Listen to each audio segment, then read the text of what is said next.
జై శ్రీమన్నారాయణ. ఈరోజు మనం తిరుప్పావై దివ్య ప్రబంధంలో 20వ పాసురంలోకి ప్రవేశిస్తున్నాం. నిన్నటి పాసురంలో ఆ శ్రీకృష్ణుని పంపించటలేదని అక్కసుతో నీలాదేవిని నిష్ఠూరంగా మాట్లాడిన ఆండాళ్ బృందం నేటి పాసురంలో ఆ పరమాత్మనే మరలా ప్రార్థిద్దాం అని శ్రీకృష్ణుని ఏ విధంగా ప్రార్థించారో తెలుసుకుందాం.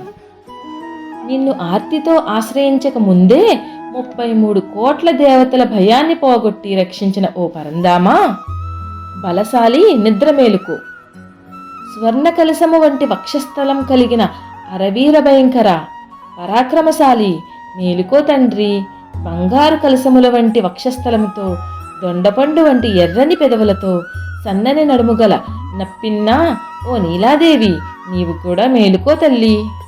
ఆ స్వామికి వీచుటకు విసనకర్రను, చూచుటకు అద్దమును మాకు ఇచ్చి నీ వల్లభుడు ప్రియుడు పతి అయిన ఆ శ్రీకృష్ణుని కలిసి మేము స్నానమాడినట్లు అనగా కలిసేటట్లు నీవే చూడాలి తల్లి అంటూ గోపికల బృందం ప్రార్థించడం జరిగినది.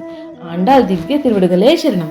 ఈ అందమైన ఆండాళ్ జడ నరసాపురం శ్రీ ఆదికేశవ ఎంబేరమన్నారు కోవెలలో గోదాదేవికి అలంకరించబడి ఉన్నది.